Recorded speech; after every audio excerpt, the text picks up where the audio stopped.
बिस्मिल्लाहिर्रहमानिर्रहीम। कैसे हैं भैया आप लोग? रटना नहीं है, समझना है। Syntax book board second year chemistry, chapter number 6 alkyl halide and amines. Short question कर लीजिए। और ये पार्ट 10 जो है वो हम करने जा रहे हैं। कॉपी पेंसिल ले लीजिए, लेक्चर को नोट करना है और मुस्कुराते रहना है। Short question answers. मैं जानता हूँ आप लोगों के जहन में जो है ना वो क्या चलता है। एक स्टूडेंट यही जानना चाहता है ना, आप मेरी वीडियो देख रहे हैं, ये आपके जहन में ये बात है कि यार ये सर कैसे कर रहे हैं, इतना बखेड़ा नोमेनक्लेचर का और इतना जो है वो कॉम्प्लिकेटेड रिएक्शंस और ये और वो क्या है आखिर यहाँ पर। आप इसलिए ये वीडियो देख रहे हैं, पता, आप ये जानना चाहते हैं कि मेरे पास कौन सी जादू की छड़ी है जो मैं घुमाता हूँ और मसले हल हो जाते हैं। 4-5 चीज़ें आप लोग जहन नशीन कर लीजिए।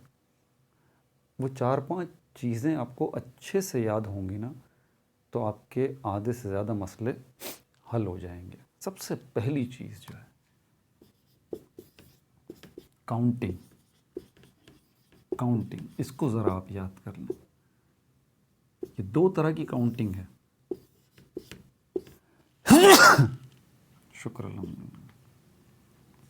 ये 2 तरह की काउंटिंग है। एक तरह की काउंटिंग तो आपको सबको आती है। कौन सी वाली? ये वाली, मीथ, ईथ, प्रोप, और इसी तरतीब से फिर ब्यूट आएगा, फिर पेंट आएगा, हेक्स, हेप्ट, ऑक्ट। सही है। आप बोलेंगे ये 1 कार्बन है, ये 2 कार्बन है, ये 3 कार्बन, 4-5। फाइन। एक और तरह की गिनती है, ज़रा उसको आप याद रख लें। वो कार्बोक्सिलिक एसिड से शुरू होती है, ठीक है। वो गिनती है ये फॉर्म, इसका मतलब भी 1 है। एसिड, इसका मतलब 2 है, ठीक है। प्रोपियोन, प्रोपियोन इसका मतलब है 3। ब्यूटायर इसका मतलब है 4। बाकी ये तो क्या है हमारे पास, 5वां जो है ब्यूटायर हो गया, फॉर्म हो गया, एसिड हो गया, प्रोपियोन हो गया, ब्यूटायर हो गया, और 5वां हमारे पास है, मैं बताता हूँ आपको। हाँ, ये मिल गया, ये मिल गया।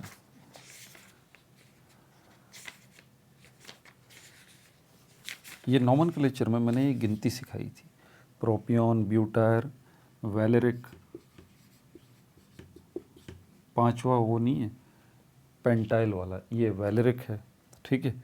यानी कि वैलर जब आ जाए, और कैप्रोइक, कैप्रो, कैप्रो, इसको देख लें आप। ये गिनती आप याद रख लें। इसका मतलब है 1 कार्बन, इसका मतलब 2 कार्बन, इसका मतलब 3 कार्बन, 4 कार्बन, 5 कार्बन, 6 कार्बन।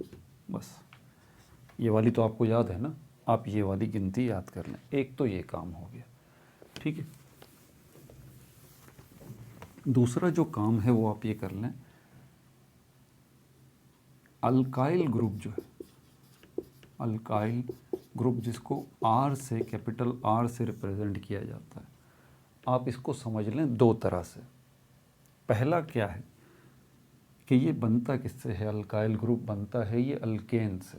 एक हाइड्रोजन को रिमूव करके, ये बात आपको पता है, मीथेन में से एक हाइड्रोजन रिमूव कर दें CH4 में से, तो क्या होगा? ये मीथाइल बन जाएगा, ठीक है। CH3, C2H5 ये इथाइल बन जाएगा। C3H7 ये प्रोपाइल बन जाएगा। इसी तरह C4H9 ये क्या बन जाएगा? ब्यूटाइल बन जाएगा। C5H11 ये क्या बन जाएगा? पेंटाइल बन जाएगा। ये सब के सब क्या हैं? Alkyl group. अल्काइल ग्रुप को आप और इस कैपिटल आर से रिप्रेजेंट करते हैं। ये दूसरी बात है जिसको आप ज़हन नशीन कर लें, ठीक है। इसी से एक और बात भी है, कभी कभी ये आर अल्काइल ग्रुप सिर्फ सिंगल H भी होता है। ये बात जहन में रखिएगा। कभी कभी ये आर कहीं लिखा हुआ हो तो आपका जहन फ़ौरन अल्काइल ग्रुप्स की तरफ जाएगा कि यार यकीनन ये मिथाइल, इथाइल, प्रोपाइल ही होगा। नहीं, ये भी जहन में रखें, ये सिंगल H भी हो सकता है, जैसे कि अल्डिहाइड्स में होता है, ठीक है। जैसा अल्डिहाइड्स में होता है, ये बात मैंने बताई। तो ये अल्काइल ग्रुप पे आपकी ग्रिप होनी चाहिए। ठीक है, ये आपको पता हो। तीसरी जो बात है वो है बॉन्डिंग, वो आपको याद होनी चाहिए। जैसे कार्बन जो है ये 4 बॉन्ड बनाता है, मुझे ये बात पता है, ठीक है। दूसरी बात मुझे क्या पता है, नाइट्रोजन जो है ये 3 बॉन्ड बनाता है, ये बात मुझे पता है, आप भी नोट कर लें। ऑक्सीजन जो है ये 2 बॉन्ड बनाता है, हाइड्रोजन जो है ये 1 बॉन्ड बनाता है। ये बात मुझे अच्छे तरीके से याद है कि ये जब भी होंगे ये अपनी बॉन्डिंग मुकम्मल ज़रूर करेंगे, ये बात, ठीक है। तीसरी बात ये मैंने आपको बॉन्डिंग के हवाले से बता दी। चौथी बात इसी से रिलेटेड है, ठीक है। मैं तो अपना फ़र्ज़ अदा कर दूँ ना, ठीक है ना, मैं तो अपना फ़र्ज़ अदा कर दूँ, बाकी आप सुने ना सुने ये तो आपकी अपनी मर्ज़ी है भाई। डॉक्टर बनना है, MBBS के ख्वाब देखना तो बड़ा आसान है कि हम डॉक्टर बन जाएं, मेडिकल कॉलेज में दाखिला मिल जाए, एंट्री टेस्ट क्वालिफाई कर लें, भाई प्लेट में रख के थोड़ी ना मिलेगा, ठीक है। मेहनत करनी पड़ती है और सही सिमत में मेहनत करनी पड़ती है। कोचिंग सेंटर्स, कॉलेजेस, एकेडमीज़, आपको लगता है हम चले गए वहाँ पे हमारे मसले हल हो गए, बहुत बड़ी गलतफहमी है आपकी, ये बात आप दिमाग से निकाल दें। ऐसे ही होने लगता तो फिर जितने लोग कोचिंग सेंटर्स, एकेडमीज़ और बड़े बड़े कॉलेजेस में जा रहे हैं फिर तो सभी डॉक्टर बन चुके होते, मसले ही हल हो जाता है ना। चौथी बात जो है वो है स्ट्रक्चर। स्ट्रक्चर का आपको पता होना चाहिए कि स्ट्रक्चर जो आप बना रहे हैं, ये कार्बन है, इसके साथ डबल बॉन्ड, ट्रिपल बॉन्ड, इसमें ये बॉन्डिंग का जो किरदार है, दूसरा कार्बन इसके साथ आएगा, तो यहाँ पर अगर एक बॉन्ड रिमूव होगा तो डेफिनेटली यहाँ 2 एटम्स का इजाफा करना पड़ेगा। अब वो जो 2 एटम आएंगे, या तो वो अगर हाइड्रोजन है तो वो 2 एटम आएंगे, और अगर ऑक्सीजन है तो एक ही काफ़ी है। याद है ना, ऑक्सीजन डबल बॉन्ड बनाता है। ये 4-5 चीज़ें हैं, और भी है कुछ बुनियादी चीज़ें, लेकिन ये जो मैंने तरतीब से बताई हैं ना, आप अपने आप से पूछिए क्या आपको 100% ये सारी चीज़ें याद हैं।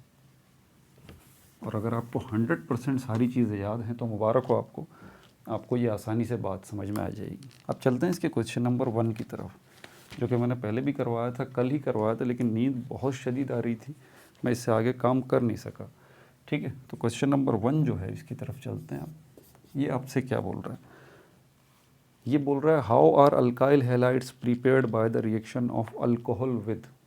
कि आपको करना क्या है, आपको अल्काइल हैलाइड्स तैयार करने हैं।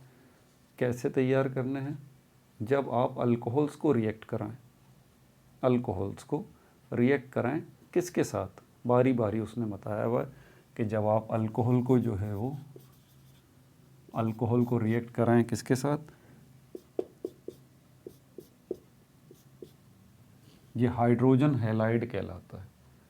अब देखें मुझे कैसे पता, एक्स मुझे याद है, एक्स का मतलब ये हैलोजन को रिप्रेजेंट करता है और इसी से बनता है हाइड्रोजन हैलाइड। अब यहाँ पर कोई भी हैलोजन आ सकता है, 4 हैलोजन हैं, आप याद रख लें, फ्लोरीन, क्लोरीन, ब्रोमीन, आयोडीन, बस। एस्टेटाइन जो है वो रेडियो एक्टिव होता है, वो तो हम लेते नहीं, और इन 4 में से भी 3 ही ज़्यादातर यूज़ होते हैं, ठीक है। ये हाइड्रोजन हैलाइड है, जब अगर ये अल्कोहल के साथ रिएक्ट करेगा तो अल्काइल हैलाइड बनेगा, ये बता दीजिए। या फिर अल्कोहल जो है वो रिएक्ट करेगा फॉस्फोरस ट्राई हैलाइड के साथ। फिर यहाँ देखें मैंने ट्राई हैलाइड कैसे बना लिया, फॉस्फोरस तो सही है और एक्स हैलोजन को रिप्रेजेंट कर रहा है, 3 है, फॉस्फोरस ट्राई हैलाइड। अब यहाँ इस हैलाइड की जगह कोई भी हो सकता है, क्लोरीन, ब्रोमीन, आयोडीन, ठीक है। तो अगर ये फॉस्फोरस ट्राई हैलाइड जो है अल्कोहल के साथ रिएक्ट करेगा तो अल्काइल हैलाइड बनेगा। तीसरा बोल रहा है अगर इसी अल्कोहल को हम थायोनॉल क्लोराइड, ये SOCl, SO जब भी आए इसको थायोल भी बोलते हैं, यहाँ थायोनाइल बोला जाएगा, ठीक है। तो अगर इस थायोनाइल क्लोराइड को हम अल्कोहल के साथ रिएक्ट कराएं तो क्या प्रिपेयर होगा, अल्काइल हैलाइड। अल्काइल हैलाइड ही तैयार होगा इन सारे केसेस के अंदर, ठीक है। तो अब सबसे पहले ये कहाँ मौजूद है, ये आपकी बुक के पेज नंबर 140 पे लिख लीजिए। वक्त बचाने के लिए मैं डायरेक्टली जो है वो इक्वेशंस लिखूँगा। पेज नंबर 140 खोलें तो यहाँ पर आपको ये नज़र आएगा। इस पे बाकायदा मैं वीडियो ऑलरेडी बना चुका हूँ। ये किस हेडिंग में मौजूद है? तीनों केसेस के अंदर जो अल्कोहल लेंगे ना हम, वो इथाइल क्लोराइड को ही लेंगे। अब देखें नाम क्या है, इथाइल, ये वही है C2H5। C2H5 को ही मैंने ऐसे लिखा है, इथाइल क्लोराइड। ठीक है भाई, इथाइल क्लोराइड को ही रिएक्ट कराएंगे आप किसके साथ? हाइड्रोजन हैलाइड के साथ। अभी हम करते हैं नंबर 2 पे। फिर इसी इथाइल क्लोराइड को आप रिएक्ट कराएंगे किसके साथ? फॉस्फोरस ट्राई हैलाइड के साथ। इसको भी हम अभी लिखते हैं। ठीक है, फिर इसी इथाइल क्लोराइड को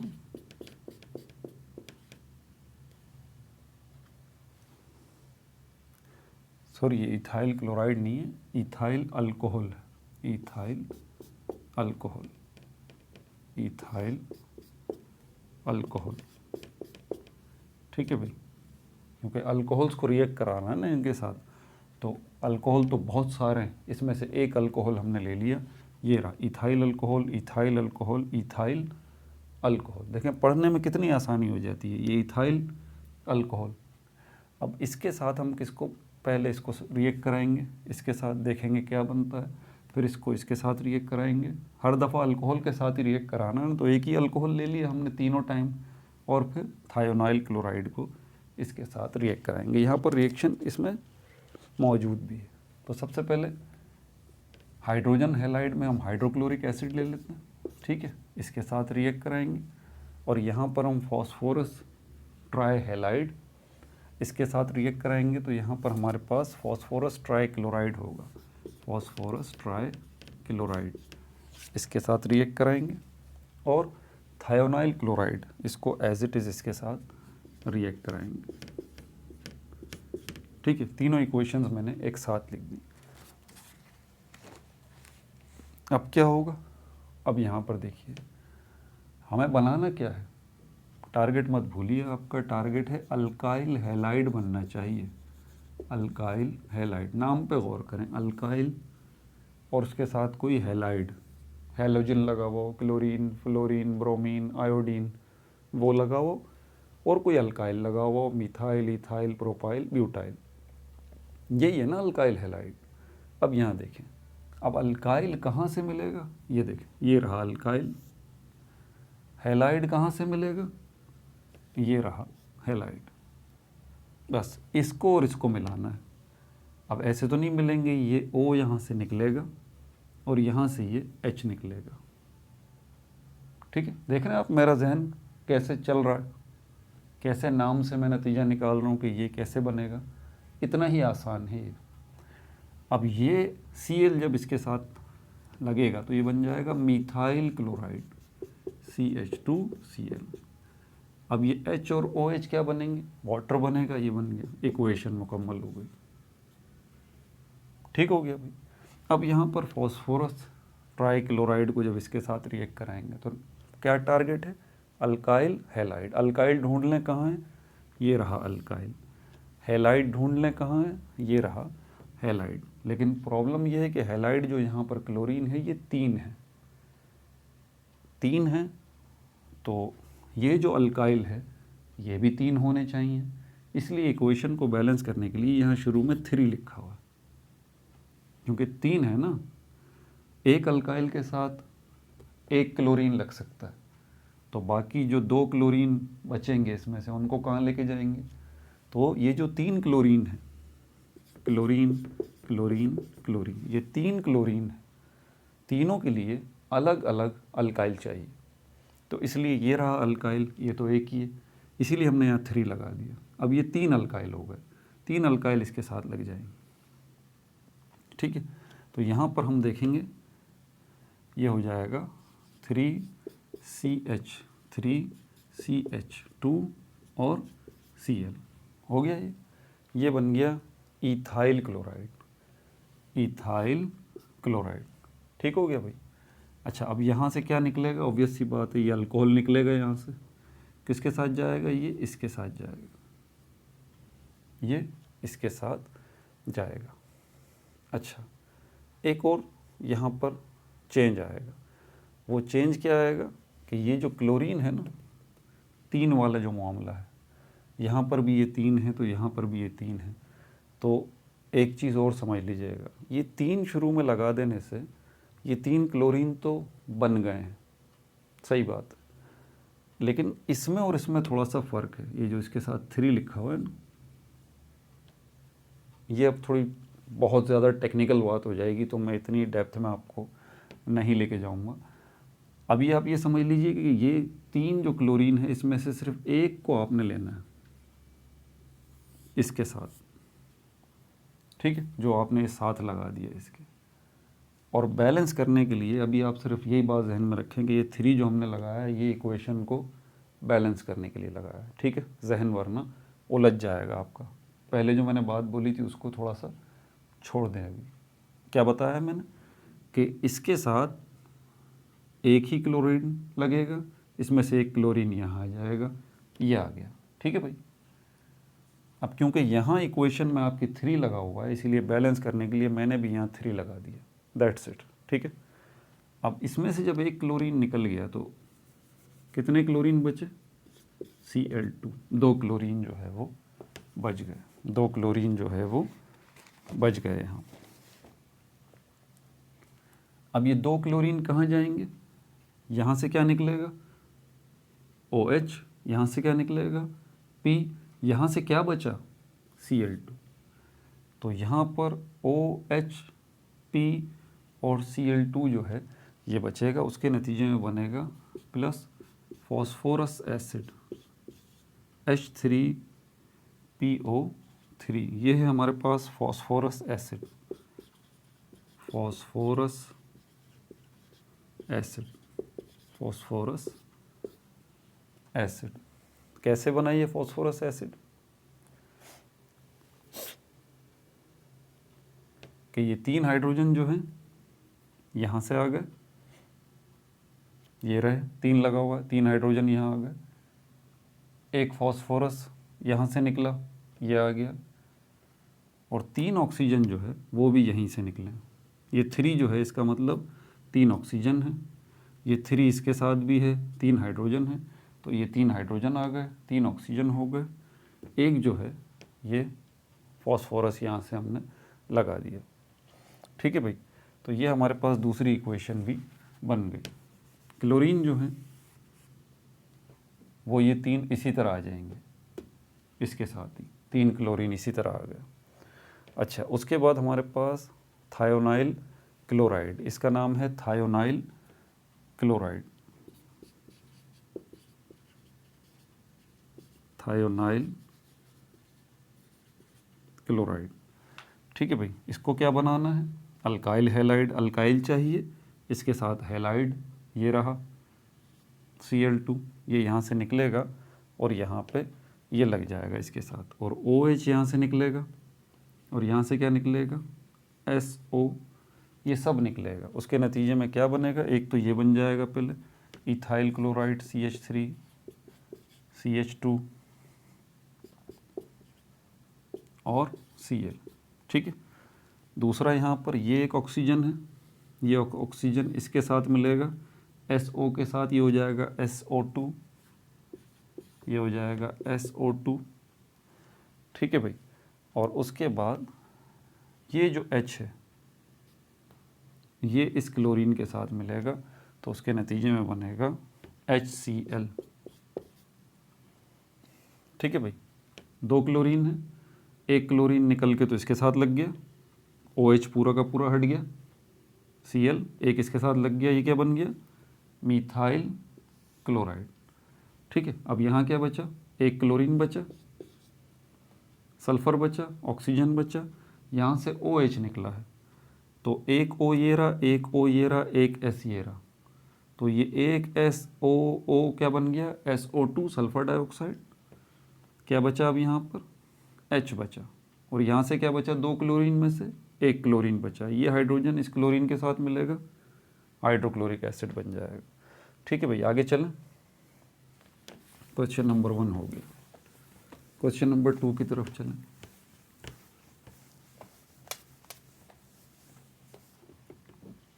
क्वेश्चन नंबर 2। क्वेश्चन नंबर 2 में जो है वो आपसे बोल रहा है यहाँ पे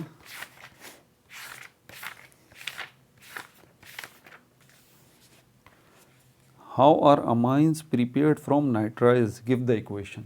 ये पेज नंबर 153 पे है।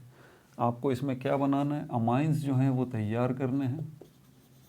अमाइंस क्या करना है, प्रिपेयर करना है। ये आपका टारगेट है, ठीक है। अमाइंस आपने तैयार करने हैं। और कैसे अमाइंस तैयार करने हैं, फ्रॉम नाइट्राइल्स, नाइट्राइल्स की मदद से, नाइट्राइल्स की मदद से। ये नाइट्राइल्स क्या होते हैं, जब नाइट्रोजन और कार्बन के दरमियान ट्रिपल बॉन्ड आपको नज़र आए, जब भी जिस जगह भी आपको कार्बन और नाइट्रोजन के दरमियान ट्रिपल बॉन्ड नज़र आए, समझ जाइएगा ये नाइट्राइल्स है। तो हमें अमाइंस को तैयार करना है किसकी मदद से, नाइट्राइल्स की मदद से। पेज नंबर 153 पे इसकी इक्वेशन जो है वो मौजूद है। पेज नंबर 153 ये आ गए यहाँ पर, ठीक है। CH3 है, थोड़ा स्पीड से चलते हैं अब। CH3-C ट्रिपल बॉन्ड और N मौजूद है, ठीक है। +4 हाइड्रोजन जो है ये आएंगे, और एक कैटलिस्ट है lithium hydrogen, lithium aluminium hydride, lithium aluminium और हाइड्राइड, 4 हाइड्रोजन इसके साथ लगे हुए हैं। और इसके नतीजे में ये बनेगा इथाइल अमाइन, CH3 CH2 और NH2। अब ये होगा कैसे, ये जो रिएक्शन कहलाता है, आप पेज पे पढ़ सकते हैं, ये है रिडक्शन ऑफ नाइट्राइल्स। इस केमिकल रिएक्शन का ये नाम है। अच्छा, अब क्या होगा यहाँ पे, इसमें देख लीजिए, सबसे पहले ये जो लिथियम एल्युमिनियम हाइड्राइड है, ये 4 हाइड्रोजन जो है, इसके पास से ये 4 हाइड्रोजन निकलेंगे, ये आ गए ये 4 हाइड्रोजन, ठीक है। ये चारों हाइड्रोजन यहाँ पर आएंगे, और एक बॉन्ड ये वाला टूटेगा, दूसरा बॉन्ड ये वाला भी टूटेगा। याद रहे, एक बॉन्ड अगर हटेगा तो उसको कवर करने के लिए 2 एटम चाहिए होते हैं। जब यहाँ पर हम 2 बॉन्ड हटा रहे हैं तो इसलिए हमें 4 एटम चाहिए, वो ये रहे वो 4 एटम, ठीक है। क्यों आखिर हम ऐसा कर रहे हैं, क्यों ये 2 बॉन्ड हटा रहे हैं, इसके पीछे वजह क्या है, क्योंकि उसने क्या बोला है हमें, उसने बोला है अमाइंस प्रिपेयर करने हैं। जब हम अमाइंस की प्रिपरेशन की बात करते हैं तो इसकी बात करते हैं NH2, और NH2 जो है, इसके अंदर नाइट्रोजन जो है ये सिंगल बॉन्ड बनाया हुआ है हाइड्रोजन के साथ, ठीक है।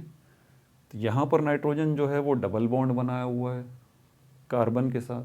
तो डेफिनेटली अगर हमें ये वाली सिचुएशन चाहिए अमाइंस वाली, जिसमें सिंगल बॉन्ड है, तो इसका एक ही हल है कि यहाँ से ये 2 बॉन्ड जो है वो ख़त्म किए जाएँ। और 2 बॉन्ड जब आप ख़त्म करेंगे तो आपको 4 एटम चाहिए। 4 एटम कौन से आएंगे, हाइड्रोजन के।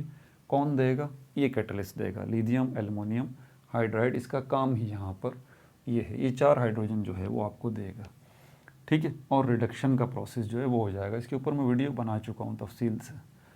अच्छा, अब ये 4 हाइड्रोजन जब आएंगे, पहले इसकी सिचुएशन को आप देख लें कि ये हो कैसे रहा है। ये 2 बॉन्ड अगर मैं हटा देता हूँ, CH3 C single bond N, तो क्या मामला हल हो जाएगा। ज़रा गौर कीजिए, मैंने बताया था एक कार्बन 4 बॉन्ड बनाता है। तो इस कार्बन को देखें, इसने जो है वो एक बॉन्ड इस नाइट्रोजन के साथ बनाया हुआ है, एक बॉन्ड इसने इस कार्बन के साथ बनाया हुआ है। तो इसको 2 बॉन्ड और बनाने हैं ना, किसके साथ बनाएगा, डेफिनेटली ये जो 4 हमारे पास हाइड्रोजन है, इनमें से एक हाइड्रोजन यहाँ आ जाएगा, एक हाइड्रोजन यहाँ आ जाएगा। आप इसको यूँ भी लिख सकते हैं, CH2 CH2, ठीक है भाई। अब नाइट्रोजन को देखें, नाइट्रोजन बताया था मैंने आपको कि 3 बॉन्ड इसको बनाने होते हैं। तो इस नाइट्रोजन ने एक बॉन्ड तो इस कार्बन के साथ बनाया हुआ है, इसको 2 बॉन्ड और बना लें। तो ये जो 4 हाइड्रोजन आ रहे हैं, इसमें से 2 हाइड्रोजन इसके साथ आ जाएंगे। जैसे ही 2 हाइड्रोजन इसके साथ आ जाएंगे, अब ये क्या बन जाएगा, अमाइन। और ये पूरा का पूरा क्या बन जाएगा, ये रहा इथाइल, ये रहा अमाइन, इथाइल अमाइन, जो कि ये लिखा हुआ। क्लियर हो गई, आगे चलें।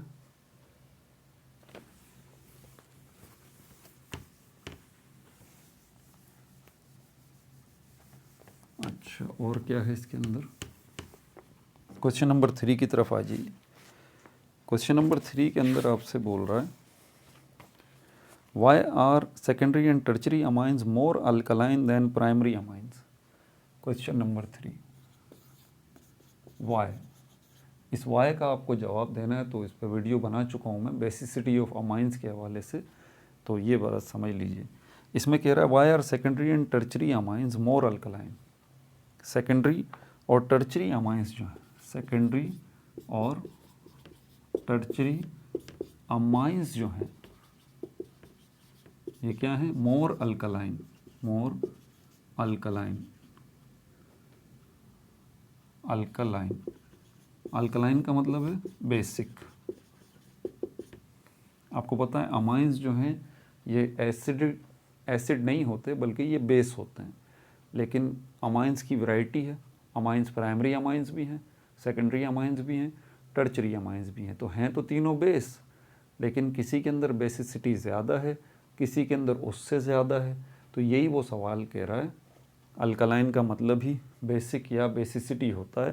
तो यही आपसे बोल रहा है कि भाई सेकेंडरी और टर्चरी अमाइंस जो हैं ये ज़्यादा अल्कलाइन है, इनके अंदर बेसिसिटी जो है वो, इन दोनों के अंदर बेसिसिटी जो है वो ज़्यादा है, मोर ज़्यादा है। किसके मुकाबले में? More than primary amine, primary amine. इसकी वजह आप बता दें। समझ आ गई बात? अब इसकी वजह जो छुपी है वो नाइट्रोजन में छुपी है, और नाइट्रोजन के अंदर एक लॉन पेयर ऑफ इलेक्ट्रॉन में छुपी है। Lone pair of electron, lone pair of electron. इस नाइट्रोजन का अगर आप ऑक्टेट रूल के मुताबिक, क्योंकि इसमें 7 इलेक्ट्रॉन होते हैं, तो इसके ये तो न्यूक्लियस हो गया जिसमें न्यूट्रॉन और प्रोटॉन मैंने डाल दिए न्यूक्लियस, फिर ये फर्स्ट शेल हो गया। ऑक्टेट रूल के मुताबिक अगर इसकी इलेक्ट्रॉनिक कॉन्फ़िगरेशन करूं, फर्स्ट शेल हो गया, और पहले शेल में 2 ही आ सकते हैं। ये तो बीच में न्यूक्लियस हो गया, पहले शेल में 2 ही इलेक्ट्रॉन आ सकते हैं, ये आ गए, 7 इलेक्ट्रॉन हैं। अब क्या करेंगे? Top, bottom, right, left, 4 electron और आ गए। टोटल कितने हो गए? 6 हो गए। 2 ये, 4 ये, 6 हो गए। एक रह गया, उसको किसी के साथ भी आप ज्वाइन कर दें। तो इसके साथ तो दूसरा कोई मामला हो जाएगा, कोई दूसरे एटम इसके साथ जुड़ जाएंगे, ठीक है। जैसे कि NH3 के अंदर, NH3 के अंदर ये अमोनिया का फार्मूला है, यहाँ भी एक हाइड्रोजन लग जाएगा अपने इलेक्ट्रॉन के साथ, यहाँ भी एक हाइड्रोजन लग जाएगा अपने इलेक्ट्रॉन के साथ, यहाँ भी एक हाइड्रोजन लग जाएगा अपने इलेक्ट्रॉन के साथ। ये जो एक पेयर बचा हुआ है इस अमोनिया के अंदर, लॉन पेयर, यही लॉन पेयर जो है वो अमोनिया के अंदर, नाइट्रोजन में ये लॉन पेयर मौजूद है। यही लॉन पेयर जो है वो अमाइन के अंदर जो है मौजूद है, क्योंकि अमाइन के अंदर भी नाइट्रोजन है, और नाइट्रोजन है तो यहाँ पर इसके पास भी ये लॉन पेयर मौजूद है। ये लॉन पेयर असल में वजह है अमाइंस के बेस होने की। अमाइंस अगर बेस है ना, एसिड्स नहीं है, तो उसके पीछे वजह क्या है? अमाइंस के अंदर मौजूद नाइट्रोजन, और नाइट्रोजन के अंदर मौजूद ये लॉन पेयर ऑफ इलेक्ट्रॉन। समझ में आ रही है बात आपको? अच्छा, तो प्राइमरी अमाइंस जो हैं इनके अंदर भी नाइट्रोजन मौजूद है, सेकेंडरी अमाइंस में भी नाइट्रोजन मौजूद है, टर्चरी अमाइंस में भी नाइट्रोजन मौजूद है। नाइट्रोजन मौजूद है तो डबल बॉन्ड भी, और ये लॉन पेयर ऑफ इलेक्ट्रॉन ये भी मौजूद होगा। और लॉन पेयर ऑफ इलेक्ट्रॉन जब मौजूद हैं तो बराबरी का मामला होना चाहिए ना। मतलब जितना बेसिक ये प्राइमरी अमाइन है, उतना ही बेसिक सेकेंडरी अमाइन होना चाहिए, उतना ही बेसिक टर्चरी अमाइन होना चाहिए। तो इनकी बेसिसिटी के अंदर या अल्कलाइनिटी के अंदर फ़र्क क्यों आ रहा है कि ये सेकेंडरी और टर्चरी अमाइन जो है वो ज़्यादा अल्कलाइन है प्राइमरी अमाइन के मुकाबले में? इसकी वजह छुपी हुई है, इसकी वजह छुपी हुई है इसके अंदर, और इस नाइट्रोजन के साथ जो अल्काइल ग्रुप लगे हुए, अल्काइल ग्रुप, ये है इसका जवाब। जितने अल्काइल ग्रुप ज़्यादा होंगे उतनी ही ज़्यादा बेसिसिटी होगी। अगर आप थोड़ा सा गौर करें, प्राइमरी अमाइन जो है इसके अंदर एक अल्काइल ग्रुप लगा हुआ होता है, आर मतलब अल्काइल ग्रुप। प्राइमरी अमाइन में एक अल्काइल ग्रुप लगा होता है। सेकेंडरी अमाइन जो है इसके अंदर 2 अल्काइल ग्रुप लगे हुए होते हैं, और टर्चरी अमाइन जो है इसके अंदर 3 अल्काइल ग्रुप लगे होते हैं। तो जितने ज़्यादा अल्काइल ग्रुप होंगे उतनी ज़्यादा बेसिसिटी होगी। ये है इसका जवाब। तो इसका जवाब आप क्या लिखेंगे? Why secondary amine and tertiary amines are more alkaline, because secondary and tertiary amines have more alkyl groups than primary alkyl. अब ये अल्काइल ग्रुप ज़्यादा या कम, सर बात तो समझ में आ गई आपकी कि ये अल्काइल ग्रुप जो है इसकी वजह से क्या हो रहा है, ज़्यादा होने की वजह से बेसिसिटी ज़्यादा बढ़ रही है। लेकिन क्यों? अगर अगला सवाल आपसे ये पूछ लिया जाए कि सर क्यों, अल्काइल ग्रुप के ज़्यादा होने से क्या होगा, बेसिसिटी के पीछे वजह क्या है? नाइट्रोजन के अंदर ये 2 electron, lone pair of electron, ऐसी ही बात है ना। जब भी नाइट्रोजन रिएक्शन करता है ना किसी के साथ, तो ये जो है इनका कोई ना कोई असर पड़ता है उस रिएक्शन में। जब भी नाइट्रोजन किसी के साथ बॉन्ड बनाएगा तो ये ज़रूर असरअंदाज होते हैं, ठीक है। और अगर ये असरअंदाज होते हैं, ये लॉन पेयर ऑफ इलेक्ट्रॉन असरअंदाज होता है, इसको आसान लफ्ज़ों में अगर मैं समझाऊं तो ये खर्च होता है, खर्च होगा, ठीक है। तो ये जब भी नाइट्रोजन किसी के साथ बॉन्ड बनाएगा तो उस बॉन्ड मेकिंग में ये लॉन पेयर ऑफ इलेक्ट्रॉन खर्च होगा। अब जितना ज़्यादा बड़ा एटम है उतना ही ज़्यादा खर्चा है इस लॉन पेयर ऑफ इलेक्ट्रॉन का। जितना ज़्यादा बड़ा एटम इस नाइट्रोजन के साथ अटैच है उतना ही ज़्यादा जो है वो इस लॉन पेयर ऑफ इलेक्ट्रॉन का खर्चा है, और लॉन पेयर ऑफ इलेक्ट्रॉन का उतना ज़्यादा खर्चा है तो इसका मतलब क्या हुआ, इस नाइट्रोजन के अंदर उतनी बेसिसिटी फिर कम हो जाएगी। समझ आ रही है बात? उतनी बेसिसिटी इसमें कम हो जाएगी, उतनी अल्कलाइनिटी कम हो जाएगी। अब इसको चाहिए सपोर्ट, कोई लेफ़्ट राइट ऐसे एटम लगे हुए हों जो कि इलेक्ट्रॉन डोनेट कर सकें। लेफ़्ट राइट इसके कोई ऐसे एटम लगे हुए हों जो इलेक्ट्रॉन इस नाइट्रोजन को डोनेट कर सकें, ताकि यहाँ पर इसका ये जो लॉन पेयर वाला खर्चा है वो बराबर हो जाए। तो वो इलेक्ट्रॉन कहाँ से आएंगे? बराबर वाले एटम से आएंगे। बराबर में एटम्स कौन से लगे हुए हैं? अल्काइल ग्रुप्स की शक्ल में लगे हुए हैं। जितने ज़्यादा अल्काइल ग्रुप्स लगे हुए हैं, जैसे कि टर्चरी अमाइन के अंदर इतने ज़्यादा अल्काइल ग्रुप लगे हुए हैं, ज़्यादा अल्काइल ग्रुप लगे हुए हैं, 3 अल्काइल ग्रुप लगे हुए हैं, तो इसका मतलब ज़्यादा सपोर्ट मिल रही है, ज़्यादा सपोर्ट मिल रही है, ज़्यादा डोनेशन मिल रही है इलेक्ट्रॉन्स की इन अल्काइल ग्रुप्स। किसको मिल रही है? इस टर्चरी अमाइन के अंदर जो नाइट्रोजन है उसको मिल रही है। क्यों मिल रही है? क्योंकि इस टर्चरी अमाइन के अंदर जो नाइट्रोजन है उसका जो ये लॉन पेयर है ये बहुत ज़्यादा खर्च हो रहा है वहाँ पर। तो सपोर्ट के लिए पीछे अल्काइल ग्रुप जो 3 लगे हुए हैं इसके साथ, वो अपने अपने इलेक्ट्रॉन्स डोनेट करेंगे। समझ में आ रही है बात आपको? ये है कॉन्सेप्ट। तो इसी वजह से इसके अंदर बेसिसिटी बरकरार रहेगी, क्योंकि बेसिसिटी किस वजह से? बेसिसिटी वजह से है लॉन पेयर ऑफ इलेक्ट्रॉन, इसकी वजह से। और इन केस ये बहुत ज़्यादा अगर खर्च भी होता है तो टर्चरी अमाइंस के अंदर जो लेफ़्ट राइट या अल्काइल ग्रुप 3 लगे हुए हैं ये सपोर्ट करने के लिए मौजूद हैं, तो इसकी बेसिसिटी अपनी जगह बरकरार रहेगी। अब सेकेंडरी को देखें तो इसके अंदर अल्काइल ग्रुप जो है वो 2 हैं, तो इतनी सपोर्ट फिर इलेक्ट्रॉन डोनेशन की नहीं हो पाएगी, ठीक है। और प्राइमरी अमाइन को देखें तो इसमें अल्काइल ग्रुप ही एक है, तो इसमें तो बहुत ही कम सपोर्ट हो पाएगी अल्काइल ग्रुप्स की तरफ से, क्योंकि एक ही अल्काइल ग्रुप है। तो वो क्या बेचारा इलेक्ट्रॉन डोनेट करेगा इस नाइट्रोजन के एटम को जिसका ये लॉन पेयर बहुत ज़्यादा खर्च हो रहा है। कॉम्प्लिकेटेड बात है ना, सर घूम रहा है आपका, मुझे बहुत अच्छे तरीके से अंदाज़ा है, ठीक है। लेकिन आप टू द पॉइंट इसका जवाब लिखना चाहते हैं, और ये मैं कोई अपनी तरफ से आपको कहानी नहीं सुनाई, ये आपकी इस बुक के अंदर ही लिखा हुआ है भाई साहब, ठीक है। ये सारी डिटेल आपकी इस बुक के अंदर लिखी हुई है। तो ये मत समझिएगा कि आउट ऑफ सिलेबस मैंने आपको कोई बातें बता दी, नहीं, ऐसा कुछ भी नहीं है, सब इसमें लिखा हुआ है। इसमें से एंट्री टेस्ट से क्वेश्चन बन सकते हैं, इससे बोर्ड एग्ज़ाम में भी आपके ये सवाल आ सकता है इलेक्ट्रॉन डोनेशन का, तो इसको ज़हन नशीन कर लें आप, ठीक है। आगे चलें। बाकी आसान सा जवाब अगर आपको इसका देना है तो आसान सा जवाब तो इसका यही है कि भाई वो जितने ज़्यादा अल्काइल, उसमें वाई का जवाब देना है तो वाई का जवाब एक लाइन में तो यही है कि भाई उसमें अल्काइल ग्रुप ज़्यादा लगे हुए हैं टर्चरी अमाइन के अंदर, इसलिए उसके अंदर अल्कलाइनिटी या बेसिसिटी ज़्यादा है एज़ कम्पेयर टू सेकेंडरी और प्राइमरी। ठीक है भाई, क्वेश्चन नंबर 4 की तरफ चलते हैं। क्वेश्चन नंबर 4 जो है, why the alkyl part of Grignard reagent is nucleophilic in nature. Grignard reagent जो है, ठीक है, इसका एक पार्ट है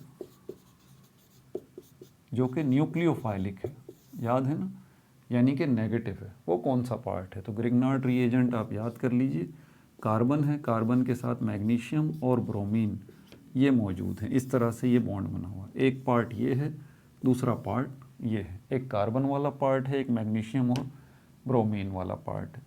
मैग्नीशियम जो है ये पॉजिटिव है और यहाँ पे कार्बन जो है वो नेगेटिव है। तो न्यूक्लियोफाइल किसको कहते हैं हम? नेगेटिव स्पीशीज़ को, Nu माइनस, ठीक है ना। तो ग्रिग्नार्ड रिएजेंट, ये पूरा का पूरा ग्रिग्नार्ड रिएजेंट बन गया और इसमें जो ये कार्बन है और इस कार्बन के ऊपर ये जो पार्शियल नेगेटिव चार्ज है, पार्शियल नेगेटिव चार्ज है, ये negative charge on carbon, on carbon, carbon के ऊपर ये जो पार्शियल नेगेटिव चार्ज है, ये वजह है इस चीज़ की कि वो पूछ रहा है ना आपसे कि why the alkyl part of Grignard reagent is न्यूक्लियोफाइलिक।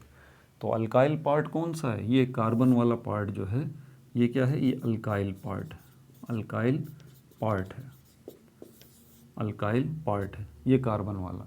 इसकी मिसाल मैं आपको दे देता हूँ, CH3 CH2 और उसके बाद ये मैग्नीशियम और ब्रोमीन, ये एक ग्रिग्नार्ड रिएजेंट है, ठीक है। इस ग्रिग्नार्ड रिएजेंट का नाम है methyl magnesium bromide, ethyl magnesium bromide, ये ग्रिग्नार्ड रिएजेंट है। ये है इसका कौन सा पार्ट? Alkyl part. और ये जो है अल्काइल पार्ट न्यूक्लियोफाइलिक इन नेचर क्यों है, नेगेटिव इन नेचर क्यों है? उसकी वजह ये कार्बन है कि ये कार्बन जो कि इस मैग्नीशियम के साथ जुड़ा हुआ है, इस कार्बन की इलेक्ट्रॉन नेगेटिविटी ज़्यादा है, इसीलिए इसके ऊपर पार्शियल नेगेटिव चार्ज होता है और मैग्नीशियम पे पार्शियल पॉजिटिव चार्ज होता है। तो इस इलेक्ट्रोनेगेटिविटी की वजह से ये हिस्सा पूरा अल्काइल पार्ट जो है, ये क्या है? न्यूक्लियोफाइलिक इन नेचर है। ठीक है भाई, क्वेश्चन नंबर 5 की तरफ आ जाइए।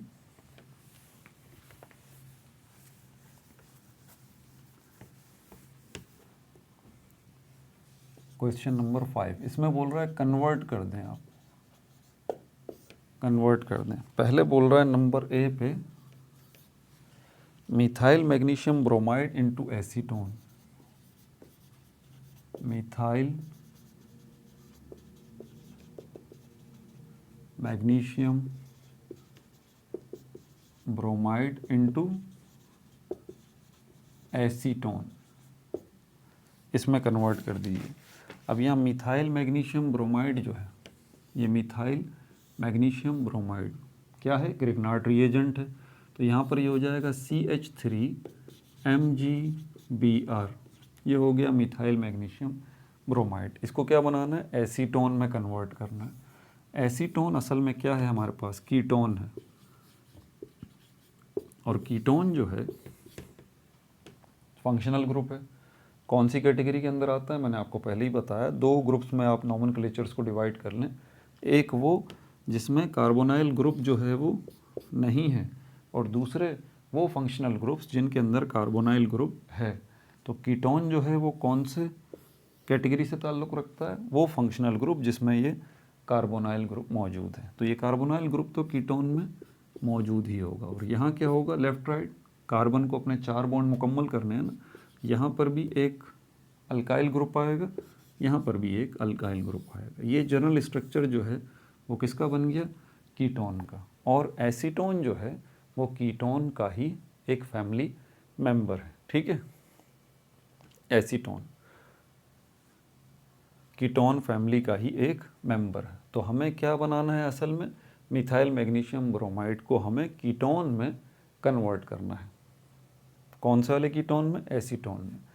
अब ये एसीटोन जो है इसके नाम पे गौर करें, जैसे मैंने शुरू में ही बताया आपको, फॉर्म मतलब 1, एसिड मतलब 2, प्रोपियोन मतलब 3, ब्यूटायर मतलब 4, याद है? तो अगर ये एसिड लिखा हुआ है तो इसका मतलब 2 कार्बन होने चाहिए, और ONE ऑन ये आपको क्या बता रहा है? ये आपको बता रहा है कीटोन। ये कीटोन के 3 लास्ट के लेटर हैं। तो ये एसीटोन कीटोन से ताल्लुक़ रखता है। कौन सा एसीटोन? जिसकी कौन सा कीटोन? ऐसा कीटोन जिसके अंदर 2 कार्बन जो है वो लगे होने चाहिए। ठीक है, अगर 2 कार्बन लगे हुए होंगे तो कैसा होगा फिर वो? ये तो बीच में आएगा ही ना, ये तो बीच में आएगा ही। तो यहाँ क्या आ जाएगा? CH3। यहाँ क्या आ जाएगा? CH3। एक कार्बन ये रहा, एक कार्बन ये रहा। अब देखें एसीटोन उसने बोला है, मुझे पता है 2 कार्बन, एक कार्बन ये रहा, एक कार्बन ये रहा। ये बीच वाला कार्बन जो है ये तो कार्बोनाइल ग्रुप का है। तो देखें सिर्फ नाम से मैंने आइडिया लगा के एसीटोन का फॉर्मूला कैसे बनाया है यहाँ पर। ठीक है, अच्छा अब आगे चलते हैं। तो ये मिथाइल मैग्नीशियम ब्रोमाइड को एसीटोन में कन्वर्ट करना है। कैसे करेंगे? आपको एक ईस्टर से इसको रिएक्शन करवाना पड़ेगा। ये ऑलरेडी पेज नंबर 150 पे मौजूद है। पेज नंबर 150 खोल लीजिए, पेज नंबर 150 पे। ठीक है, यहाँ पर लिखा हुआ है पेज नंबर 50 पे, इस पे वीडियो भी बना चुका हूँ मैं। रिएक्शन विद ईस्टर, ईस्टर के साथ इसको रिएक्ट करवाना होगा आपको। तो ये हो गया हमारे पास CH3-MgBr मिथाइल मैग्नीशियम ब्रोमाइड। इसको ईस्टर के साथ आप रिएक्ट कराएंगे इथाइल एसीटेट के साथ, इथाइल एसीटेट के साथ, OC2H5। यह है हमारे पास इथाइल एसीटेट। ठीक है भाई, ये हो गया मिथाइल मैग्नीशियम ब्रोमाइड। अब इसके साथ जब आप रिएक्ट कराएंगे इसको, तो आगे ये बता रहा है कि एक प्रोडक्ट बनेगी कंबाइन वाली, एडिशन प्रोडक्ट। ठीक है, इसी के अंदर क्या तब्दीली आएगी, यहाँ पर मैं बना देता हूँ। ये देखिएगा, ये जो ऑक्सीजन के साथ डबल बॉन्ड इस कार्बन ने बनाया हुआ ना, ये कार्बोनाइल ग्रुप जो मौजूद है, इसमें से एक बॉन्ड ये ख़त्म हो जाएगा, सिंगल बॉन्ड, और यहाँ पर ये सिचुएशन बनेगी कुछ।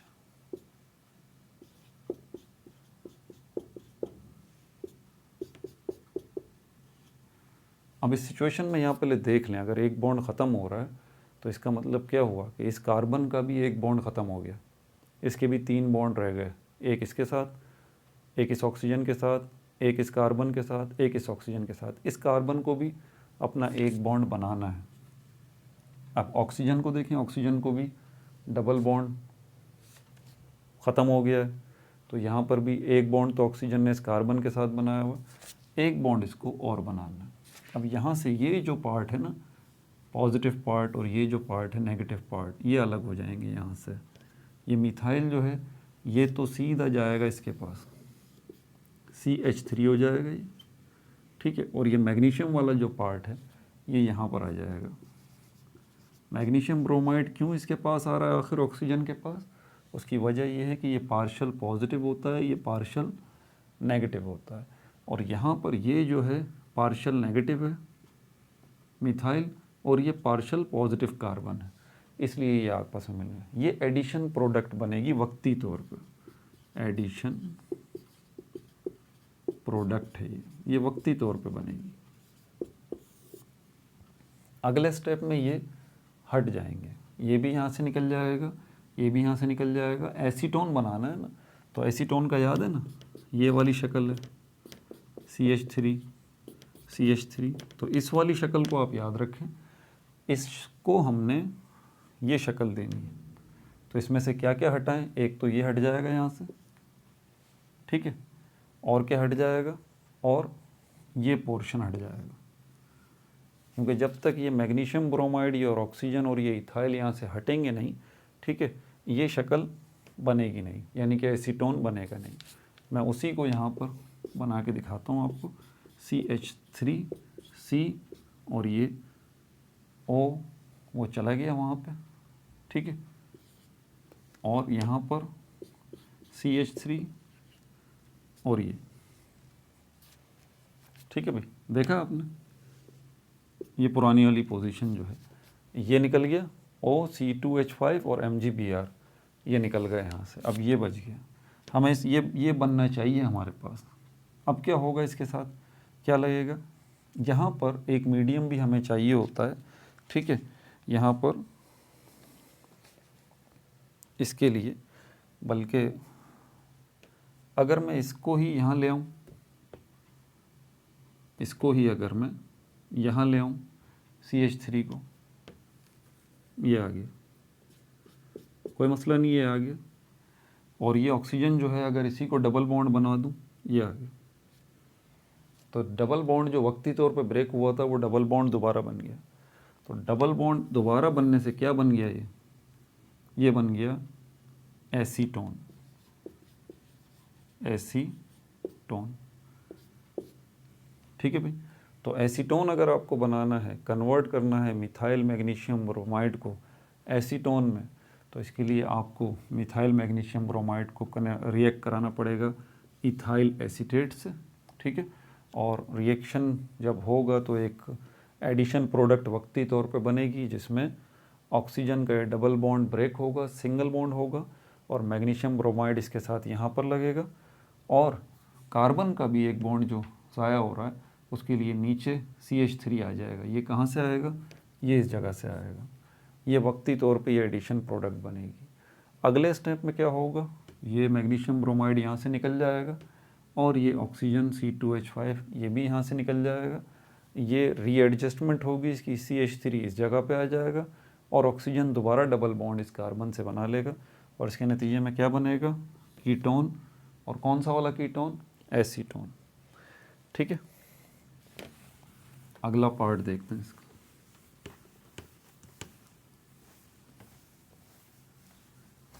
बी में कह रहा है कि कन्वर्ट कीजिए, बी में कह रहा है कि कन्वर्ट कीजिए ethyl chloride into ethyl amine. Ethyl chloride into ethyl amine. तो अगर इथाइल क्लोराइड, पहले इसका फॉर्मूला लिख लें, CH3 CH2 और Cl, ये इथाइल क्लोराइड हो गया। अब इथाइल अमाइन अगर बनाना है तो इसका नाम लिख लेते हैं पहले, CH3 CH2 और उसके बाद ये NH2। अब गौर करें इसके ऊपर, इसको अगर आपने वो शक्ल देनी है तो इसमें फ़र्क क्या है, ये वाला तो बिल्कुल यही है, ये कहाँ से आ गया और ये कहाँ चला गया, यही हुआ है ना, ये क्लोराइड यहाँ से चला गया और ये NH2 आ गया। ये इथाइल क्लोराइड है पूरा का पूरा, इसको इथाइल अमाइन बनाना है अगर तो इसमें से ये क्लोरीन को निकालना पड़ेगा और इसको लाना पड़ेगा। लेकिन ये आएगा कहाँ से, ये आएगा जब आप इसको अमोनिया के साथ रिएक्ट कराएंगे, NH3 अमोनिया के साथ अगर आप इसको रिएक्ट कराएंगे। जैसे ही अमोनिया के साथ आप इसी इथाइल क्लोराइड को रिएक्ट कराएंगे, इस अमोनिया के जो 3 हाइड्रोजन हैं इनमें से एक हाइड्रोजन अलग हो जाएगा, और ये जो है अमाइन ग्रुप आपको मिल जाएगा। ये अमाइन ग्रुप यहाँ आ जाएगा, क्लोरीन को बोलेगा भाई जगह छोड़ो, क्लोरीन यहाँ से निकल जाएगा और ये अमाइन इस तरह से आगे लग जाएगा और ये बन जाएगा इथाइल अमाइन। ये हाइड्रोजन कहाँ जाएगा, यहाँ से निकल के ये मिलेगा इस क्लोरीन के साथ जो यहाँ से निकला है, और जब ये हाइड्रोजन इस क्लोरीन के साथ मिलेगा तो उसके नतीजे में क्या बनेगा, HCl, hydrogen chloride, HCl hydrochloric acid बनेगा, हाइड्रोक्लोरिक एसिड बनेगा। ठीक है भाई, इथाइल क्लोराइड अमोनिया के साथ रिएक्ट करेगा, इथाइल अमाइन बनेगा और हाइड्रोक्लोरिक एसिड बनेगा। और किसकी कन्वर्जन की बोल रहा है,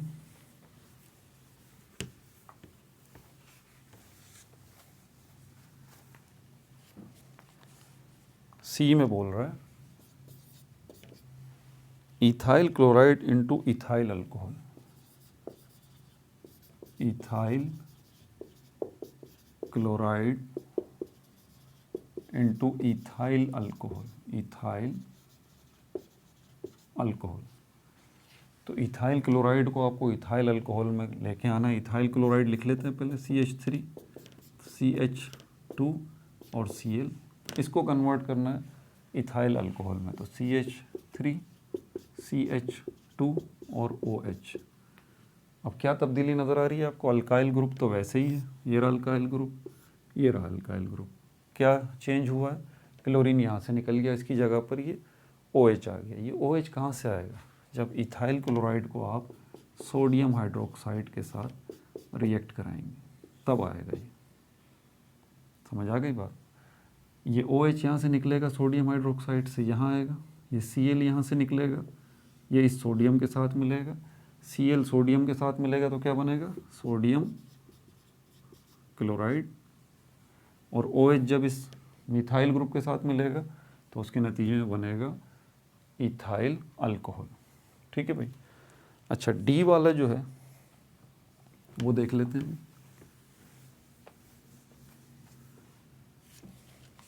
डी में आपसे कह रहा है कि इथाइल अमाइन को आइमाइन में कन्वर्ट करें। इथाइल अमाइन को किस में कन्वर्ट करना है? Into imine, into imine. अब ये इथाइल अमाइन को पहले लिख लें, CH3, CH2 और NH2। ये इथाइल अमाइन आ गया। इसको आइमाइन में कन्वर्ट करना है। ये आइमाइन क्या होता है? जब भी आपको डबल बॉन्ड नज़र आए कार्बन के साथ, जिस जगह पे भी नाइट्रोजन और कार्बन के दरमियान आपको डबल बॉन्ड ऐसे नज़र आए, जिस केमिकल फार्मूले में भी, आप समझ जाइए वो क्या है? वो आइमाइन है। क्या है वो आइमाइन है। तो हमें इस इथाइल अमाइन को ऐसी ही शक्ल यहाँ देनी है कि नाइट्रोजन डबल बॉन्ड ऑक्सीजन के साथ हमें, नाइट्रोजन डबल बॉन्ड कार्बन के साथ हमें नज़र आए। ठीक है भाई। और ये कहाँ मिलेगा आपको? इसके लिए आपको जो है वो एसीटोन के साथ इसको रिएक्ट कराना पड़ेगा। एसीटोन के साथ CH3 single bond carbonyl group और CH3। अभी एसीटोन बनाया था ना, अभी एसीटोन बनाया था। क्योंकि देखें डबल बॉन्ड वाला मसला तो कार्बोनाइल फैमिली वाले ही करेंगे जो फंक्शनल ग्रुप्स हैं। डबल बॉन्ड का मसला आपका वहीं से हल होगा। तो ये मैंने कीटोन ले लिया और कीटोन में ये एसीटोन ले लिया, ये मेरा मसला हल कर देगा। क्योंकि इसके अंदर क्या है? इसमें डबल बॉन्ड मौजूद है। अब क्या करना है? परेशानियां देखें क्या क्या आ रही हैं। ये कार्बन है, ठीक है, डबल बॉन्ड भी है, लेकिन ये ऑक्सीजन लगा हुआ है। ये ऑक्सीजन यहाँ से निकालना पड़ेगा, ठीक है। और यहाँ क्या परेशानी है? नाइट्रोजन के साथ क्या लगा हुआ? ये दो हाइड्रोजन लगे हैं। यहाँ से एक ऑक्सीजन निकालेंगे, यहाँ से दो हाइड्रोजन निकालेंगे, तो ये क्या बन जाएगा? केमिस्ट्री की दुनिया की ABCD H2O, ठीक है। एक तो ये बन गया। अब इसके साथ ये जो है वो जुड़ जाएगा, इसके साथ ये जुड़ जाएगा, पूरा का पूरा ये जो पोर्शन है ये इसके साथ जुड़ जाएगा। तो इसको मैं लिखता हूँ यहाँ पे CH3 सिंगल बॉन्ड CH3, और यहाँ पर डबल बॉन्ड के साथ ये मैं नाइट्रोजन लगा देता हूँ, और इसके साथ ये मैं इथाइल ग्रुप भी तो लगा हुआ है नाइट्रोजन के साथ, CH3 और CH2। ये वाली शक्ल आपके पास बन गई। ये बन गया आपके पास आइमाइन। क्योंकि ये आपको अजीब सा लग रहा है इसलिए इसकी शक्ल थोड़ी सी जो है वो हम चेंज कर देते हैं। इसको आइमाइन बनाने के लिए हम इस पोर्शन को, ये जो ये वाला है, मैं अगर इसको C2H5 कर दूं तो अभी आपको अच्छा लगेगा, ठीक है। अब थोड़ा शॉर्ट हो गया C2H5, एक ही बात है। और इसको डबल बॉन्ड यहाँ मैं कार्बन के साथ लगा देता हूँ। अब इसका मसला रह जाएगा इस इथाइल का और इस इथाइल का, तो इस साइड पे इथाइल एक रख लें, ये वाला एज इट इज़, और ये वाला जो इथाइल है इसको नीचे ले आए। नाइट्रोजन और कार्बन के दरम्यान डबल बॉन्ड है, इसका मतलब ये आइमाइन बन गया, इसका मतलब ये आइमाइन बन गया। ठीक है भाई, आगे चलें और क्या है इसके अंदर। क्वेश्चन नंबर 5 भी हो गया।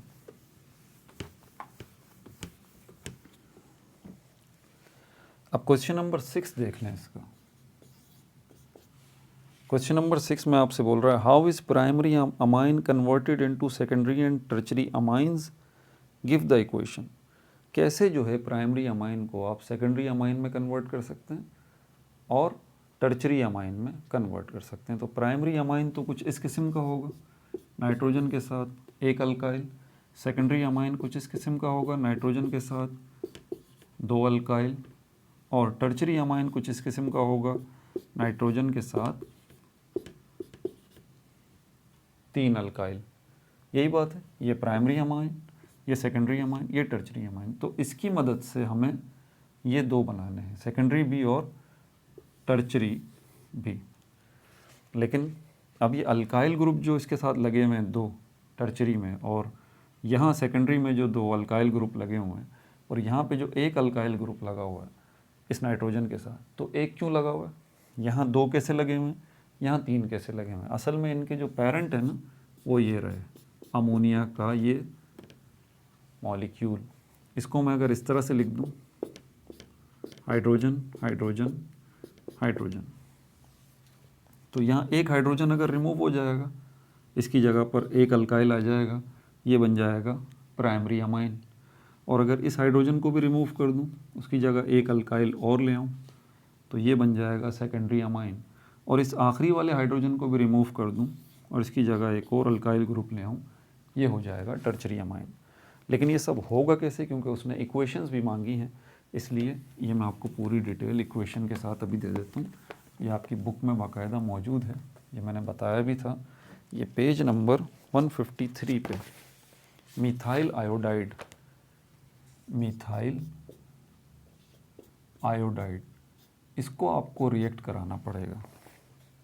ये रहा पेज नंबर 153 पे अमोनिया के साथ एक दफ़ा रिएक्शन होगा ये, और इसके नतीजे में प्राइमरी अमाइन बनेगा पहले। अब यहाँ पर क्या है, CH3 और ये आयोडीन है। ठीक है, तो ये जो 3 हाइड्रोजन है, 3 हाइड्रोजन है ये, इनमें से एक हाइड्रोजन यहाँ से निकलेगा और यहाँ से ये आयोडीन निकलेगा।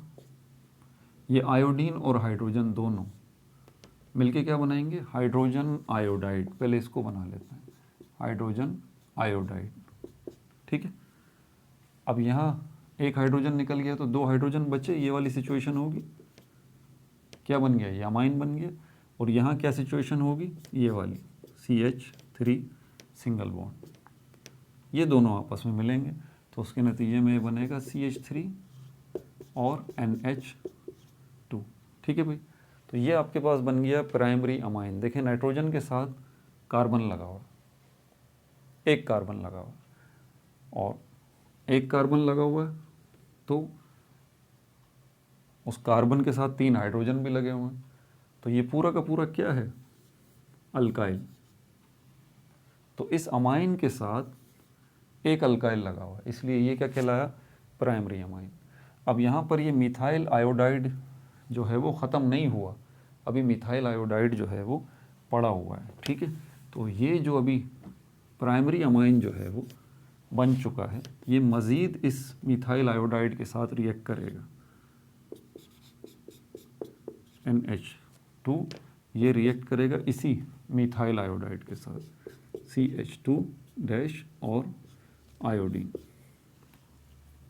अब मज़ीद क्या हो सकता है इसके अंदर, वही ये आयोडीन जो है यहाँ से रिमूव होगा और यहाँ से जो 2 हाइड्रोजन है इनमें से एक हाइड्रोजन निकल जाएगा और यहाँ से ये आयोडीन निकल जाएगा और ये यहाँ से हाइड्रोजन एक निकला, यहाँ से आयोडीन निकला, ये क्या बना लिया इन्होंने दोबारा, हाइड्रोजन आयोडाइड, हाइड्रोजन आयोडाइड। अब यहाँ पर क्या बचा, NH, और यहाँ पे क्या बचा, CH2, तो ये बन जाएगा CH3-NH-CH 2। समझ में आ रही है बात आपको? लेकिन यहाँ पर इससे मसला हल नहीं होगा। यहाँ पर आपको एक हाइड्रोजन जो है वो और चाहिए। पहली बात ये है कि यहाँ से, हाँ, और ये हाइड्रोजन यहाँ से निकला और एक हाइड्रोजन जो है वो और लगेगा यहाँ पर, तो ये हो जाएगा CH3 CH3 CH3 CH3। Sorry, ये मैं वही सोच रहा था, ये 2 कैसे हो गए। CH3 अब बन गया पूरा मिथाइल आयोडाइड। तो ये हमारे पास क्या बना है? ये हमारे पास बना है सेकेंडरी अमाइन। क्यों है ये सेकेंडरी अमाइन? इस नाइट्रोजन के दोनों साइडों पर अल्काइल ग्रुप लगा हुआ है। एक अल्काइल ये रहा, एक अल्काइल ये रहा। ये वाला जो अल्काइल है वो मिथाइल है, ये वाला जो अल्काइल है वो भी मिथाइल है। ठीक है भाई, तो ये सेकेंडरी अमाइन कहलाया। अभी रिएक्शन रुकेगा नहीं, यही सेकेंडरी अमाइन दोबारा से इसी मिथाइल आयोडाइड के साथ मज़ीद रिएक्ट करेगा। CH3NH-CH3 ये इसके साथ रिएक्ट करेगा CH3-I। ठीक है, दोबारा वही सब प्रोसेस होगा। अभी आखिरी हाइड्रोजन जो है ये यहाँ से निकलेगा और यहाँ से ये आयोडीन निकलेगा, ये दोनों रिएक्ट करेंगे, क्या बनेगा फिर? Hydrogen iodide, hydrogen iodide. और यहाँ पे क्या बनेगा? क्योंकि ये आखिरी हाइड्रोजन था वो निकल गया, CH3N-CH3। अब ये जो CH3 है ये यहाँ पर आएगा तो कहाँ आएगा? आप इसको ऊपर बना दें या आप इसको नीचे बना दें, CH3। अब इस नाइट्रोजन पर गौर करें तो इस साइड पर भी अल्काइल ग्रुप है, इस साइड पर भी अल्काइल ग्रुप है और ये भी अल्काइल ग्रुप है।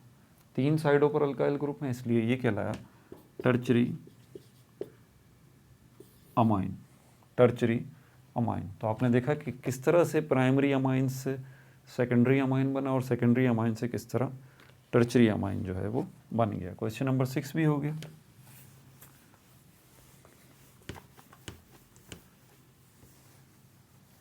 क्वेश्चन नंबर 7 जो है इसको देख लेते हैं। क्वेश्चन नंबर 7, ये तो आसान है, ये तो मैं ऑलरेडी इस पे वीडियो बना चुका हूँ और अभी भी मैंने इतनी तफसील से बात इस पे की है। Give an account on the basicity of amines. Amines की बेसिसिटी के ऊपर बातचीत कीजिए। ठीक है, तो भाई अमाइंस की बेसिसिटी पे हम ऑलरेडी बात कर चुके हैं तफसील से, इसी वीडियो में भी मैंने की है और अलग से भी इसके ऊपर मैं वीडियो बना चुका हूँ कि बेसिस अमाइंस की बेसिसिटी की बुनियादी वजह सिर्फ अमाइंस के अंदर जो नाइट्रोजन है और नाइट्रोजन एटम के अंदर वो जो लॉन पेयर ऑफ इलेक्ट्रॉन है वो है। ठीक है, क्वेश्चन नंबर 8 देखें, ये क्या है? फिर भी अगर आपको देखना हो तो पेज नंबर 152 पे इसकी डिटेल मौजूद है।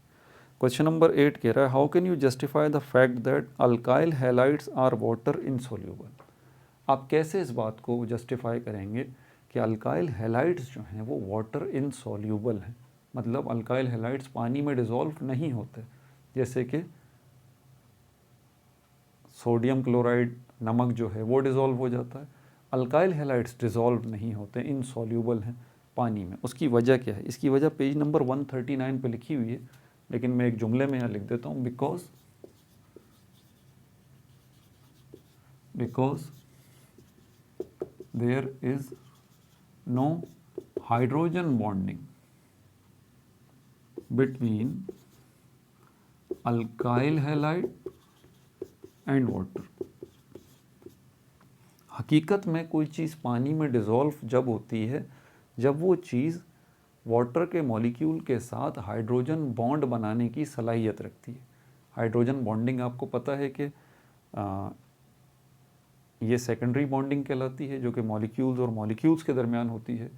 ठीक है, तो ये जो हाइड्रोजन बॉन्डिंग बनाने की सलाहियत है वो अल्काइल हैलाइड्स के पास नहीं होती, और नहीं होती अल्काइल हैलाइड्स के पास because there is no hydrogen bonding between alkyl halide and water, because alkyl halides do not have the ability to make hydrogen bonding with water. That's why the alkyl halides are insoluble in water.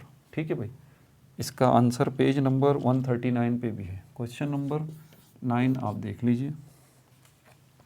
How can you define a nucleophile? आप nucleophile की को कैसे define करेंगे? अब तो पक गए होंगे कान आपके, न्यूक्लियोफाइल इलेक्ट्रोफाइल कितनी दफ़ा बताया है भाई, आखिरी लेक्चर जा रहा है इसका। न्यूक्लियोफाइल वो जो नेगेटिव स्पीशीज़ होता है, बस आसान सी बात है, जिसके ऊपर नेगेटिव साइन आपको नज़र आ रहा हो, जिसको इस सिंबल से रिप्रेजेंट किया जाता है, कैपिटल N और U। इसके ऊपर वीडियो बन चुकी है।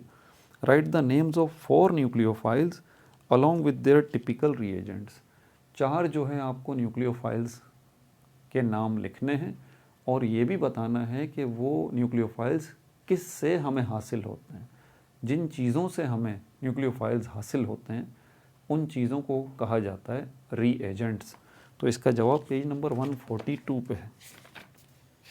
यहाँ लिख देता हूँ मैं, उसने 4 बोला है, 142 के ऊपर। तो ये न्यूक्लियोफाइल्स हैं, न्यूक्लियोफाइल्स हैं, ठीक है। और उसने 4 बोला है, ये मैं लिख देता हूँ रीएजेंट्स, ये 4 हैं। यहाँ पर एक तो हमारे पास ये है OH नेगेटिव, ये हमें किससे मिलता है, इसका रिएजेंट कौन सा है, सोडियम हाइड्रोक्साइड, ये भी है, और पोटेशियम हाइड्रोक्साइड ये भी है। दोनों से हमें ये न्यूक्लियोफाइल मिल जाता है, इसलिए ये दोनों रिएजेंट्स हैं, ठीक है। दूसरा हमारे पास थायोल है, इसको हम थायोल कहते हैं, थायोल। ये तो हाइड्रोक्साइड है, लिखने की तो ज़रूरत नहीं, ये तो बड़ा कॉमन है, ये थायोल है, ठीक है। और ये थायोल हमें किससे मिलेगा, पोटेशियम हाइड्रोसल्फाइड से। इसका रिएजेंट है पोटेशियम हाइड्रोसल्फाइड, पोटेशियम हाइड्रोसल्फाइड, ये KHS, ये इसका रिएजेंट है। KHS कर लें आप इसको, या फिर आप इसको KSH कर लें, एक ही बात, ठीक है भाई। अच्छा, 4 उसने बोलने हैं तो तीसरा लिख लेते हैं नाइट्राइल, CN नेगेटिव। इसको कहा जाता है नाइट्राइल, इसको कहा जाता है नाइट्राइल, ठीक है भाई। और ये नाइट्राइल जो है उसका रिएजेंट कौन सा है, सोडियम साइनाइड, सोडियम साइनाइड। इसका नाम लिख देता हूँ सोडियम साइनाइड, ये इसका रिएजेंट है, ठीक है। अच्छा, उसके बाद चौथा उसने 4 बोला है ईस्टर, जो है ये भी हमारे पास जो है वो एक न्यूक्लियोफाइल है।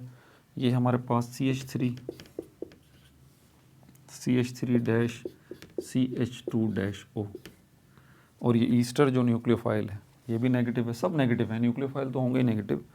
तो ये हमें किससे मिलते हैं, ये सोडियम इथोक्साइड, ये इसका एक जो है वो सोडियम एसीटेट से, सोडियम एसीटेट से CH3 और COONA, ये हमारे पास एक जो है वो रिएजेंट है। इसको हम कहते हैं sodium acetate, sodium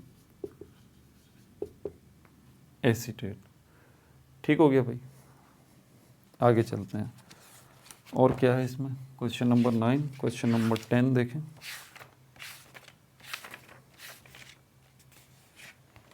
Why the mechanism of SN2 reaction completes in one step?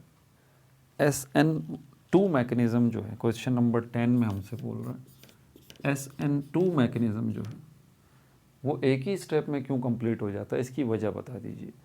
SN1 SN2 इसके ऊपर वीडियोस बना चुका हूँ, पेज नंबर 144 खोलें, वहाँ पर इसका बाकायदा जवाब लिखा हुआ है। SN1 मैकेनिज़्म जो है ये 2 स्टेप्स में होता है बेसिकली। SN1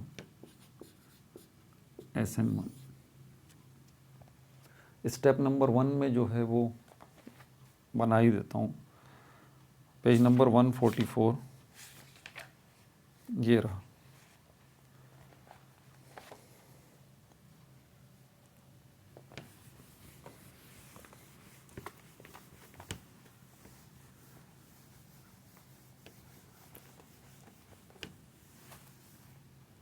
क्वेश्चन नंबर 10 में बोल रहा है, ये हमारे पास SN1 मैकेनिज़्म जो है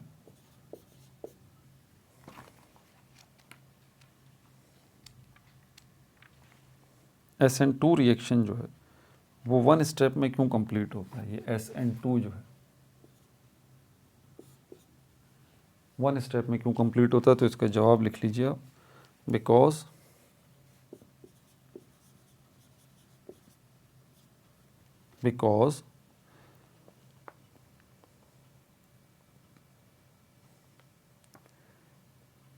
bond formation and bond breaking, because bond formation and bond breaking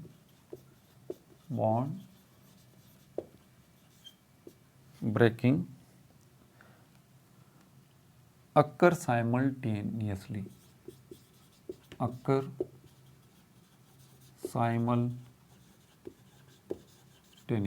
एक ही वक्त में बॉन्ड बनता भी है और बॉन्ड ब्रेक भी होता है।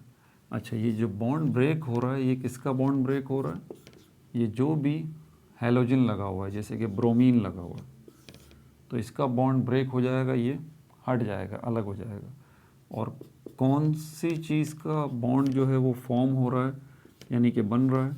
जो भी न्यूक्लियोफाइल अटैक कर रहा है, जो भी न्यूक्लियोफाइल अटैक कर रहा है उसका तो बॉन्ड बनेगा, और जो न्यूक्लियोफाइल, ये वीक न्यूक्लियोफाइल है, ये स्ट्रॉन्ग न्यूक्लियोफाइल है, तो ये जाएगा, ठीक है, इसका बॉन्ड ब्रेक होगा और इस स्ट्रॉन्ग न्यूक्लियोफाइल का बॉन्ड मेक होगा, ठीक है। लेकिन ये साइमल्टेनियसली एक ही वक्त में होगा, ये बात है, इसमें ये फ़र्क है, ठीक है। जबकि SN1 के अंदर जो है स्टेप बाय स्टेप होता है। पहले जो है वो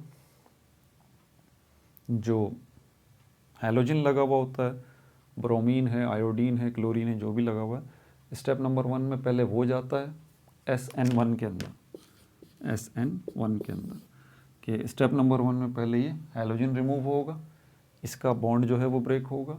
फिर स्टेप नंबर 2 के अंदर जो भी न्यूक्लियोफाइल आ रहा है उसका बॉन्ड जो है वो मेक होगा, ठीक है। ये भी हो गया। डिस्क्रिप्टिव क्वेश्चंस देख लें। डिस्क्रिप्टिव क्वेश्चंस एक भी ऐसा नहीं है जिसके ऊपर मैंने वीडियो ना बनाई हो, सबके ऊपर। वैसे तो मैंने कोई भी टॉपिक छोड़ा नहीं है, इस चैप्टर के अंदर जितने टॉपिक हैं सबके ऊपर वीडियोस जो हैं वो मैंने बनाई हैं। मैं क्वेश्चन सिर्फ पढ़ के आपको समझा देता हूँ और पेज नंबर बता देता हूँ किन किन पेजेस पे ये मौजूद हैं। क्वेश्चन नंबर 1 में कह रहा है, how can you define nucleophilic substitution reactions. कैसे जो है वो आप न्यूक्लियोफाइलिक सब्सटीट्यूशन रिएक्शंस को डिफाइन कर सकते हैं। Describe the mechanism of SN1 and SN2 reaction. तफसील से ज़रा SN1 मैकेनिज्म और SN2 मैकेनिज्म पे रोशनी डालें। तो न्यूक्लियोफाइलिक सब्सटीट्यूशन रिएक्शंस वही हैं जिसके अंदर एक स्ट्रॉन्ग न्यूक्लियोफाइल जो है जाके एक वीक जो है वो न्यूक्लियोफाइल की जगह ले रहा है, ठीक है। इनके अंदर ये होता है। और SN1 मैकेनिज़्म अभी मैंने बताया आपको, ये 2 स्टेप्स में होता है, और SN2 मैकेनिज़्म जो है ये एक ही स्टेप में हो जाता है। अच्छा, क्वेश्चन नंबर 2 है, what is beta elimination. Beta elimination क्या है। Discuss the mechanism of E1 and E2 reactions. ये एलिमिनेशन रिएक्शन से मुताल्लिक। आपको पता है एलिमिनेशन रिएक्शन के 2 मेथड्स होते हैं, एक E1 है और एक E2 है। इसके ऊपर भी मैं तफसील से वीडियोस जो है वो बना चुका हूँ, उसमें बीटा एलिमिनेशन के ऊपर भी मैंने बात की थी। क्वेश्चन नंबर 3 जो है, what are the organometallic compounds. Organometallic compounds जो हैं वो कौन से होते हैं। ये ग्रिग्नार्ड रिएजेंट वाला है, उस वाली वीडियो के अंदर मैंने तफसील से बात बताई है ये। फिर आगे भी कह रहा है, how is Grignard reagent prepared. कैसे जो है वो ग्रिग्नार्ड रिएजेंट जो है वो तैयार किए जाते हैं। तो ये भी मैंने जो है वो वीडियो बना ली है, एक ही वीडियो के अंदर ये सारी तफसील है। पेज नंबर 148 के ऊपर ये सारी डिटेल मौजूद है। क्वेश्चन ख़त्म नहीं हुआ, अभी ये क्वेश्चन मज़ीद आगे पूछ रहा है आपसे। Write down the reactions of Grignard reagent in water, carbon dioxide, Easter and amines. 4 चीज़ें हैं जिनके साथ अगर ग्रिग्नार्ड रिएजेंट रिएक्शन करता है तो क्या होगा। रिएक्शंस जो है वो लिखिए, इसके ऊपर भी मैं तफसील से वीडियो बना चुका हूँ। पेज नंबर 150 पे आपको इसकी डिटेल भी मिल जाएगी, आप देखना चाहते हैं तो। क्वेश्चन नंबर 4 में कह रहा है, what are alkyl halides. Alkyl halides क्या होते हैं। Define primary, secondary and tertiary alkyl halides. तो प्राइमरी अल्काइल हैलाइड्स कौन से होते हैं, सेकेंडरी अल्काइल हैलाइड्स कौन से होते हैं और टर्चरी अल्काइल हैलाइड्स कौन से होते हैं। अभी आपने primary amine, secondary amine, tertiary amine को देखा है ना, बिल्कुल इसी तरह alkyl halide primary secondary tertiary होते हैं, इसके ऊपर भी पार्ट 1 में मैं तफसील से बात कर चुका हूँ। वैसे अगर ये देखना चाहते हैं आप तो पेज नंबर 138 पे इसकी तफसील आपकी बुक में मौजूद है। फिर कह रहा है क्वेश्चन नंबर 5 में draw the orbital structure of methyl iodide. इसके ऊपर भी तफसील से वीडियो बना चुका हूँ। मिथाइल आयोडाइड का ऑर्बिटल स्ट्रक्चर क्या होता है इसके बारे में, and explain the type of hybridization in it, और इसकी हाइब्रिडाइजेशन को भी मैं उस वीडियो में एक्सप्लेन कर चुका हूँ। आप देखना चाहते हैं तो पेज नंबर 139 पे इसके बारे में तफसील आपकी बुक में भी मौजूद है, नहीं तो वीडियो देख लें, वहाँ तफसीलात हैं। क्वेश्चन नंबर 6 में है give a comparative study between nucleophilic substitution reactions and elimination reactions of alkyl halide. Alkyl halide में दो ही तरह के रिएक्शंस होते हैं, न्यूक्लियोफाइलिक सब्स्टिट्यूशन रिएक्शन और एलिमिनेशन रिएक्शन। तो इनका तकाबुली जायज़ा लीजिए, कंपैरेटिव स्टडी, कंपैरिजन करके बताएं दोनों किस्म के रिएक्शंस का। तो इसके ऊपर भी मैंने वीडियो बनाई है और वो मौजूद है, वो आप देख सकते हैं। पेज नंबर 147 पर इसका कंपैरिजन भी मौजूद है, आधे पेज का कंपैरिजन है, उसमें सारी डिटेल आपको मिल जाएगी। ठीक है भाई, अल्लाह की रहमत से चैप्टर नंबर 6 तमाम हो चुका। अभी तक chapter number 5, chapter number 4, chapter number 3, chapter number 5, 3 chapters हम निपटा चुके हैं। मेरी पूरी कोशिश है कि रोज़े शुरू होने से पहले कम से कम अभी 1 महीना 10 दिन है शायद, एक दिन बड़ा प्रीशियस है, आज 1 फरवरी है, तो मेरी पूरी कोशिश है कि ये जो बाकी के चैप्टर्स हैं इस बुक के वो निपटा दिए जाएँ। अगला चैप्टर नंबर 7 है अल्कोहल्स, फिनॉल्स एंड ईथर्स। अपना बहुत ज़्यादा ख्याल रखिएगा। No like no subscribe, only share.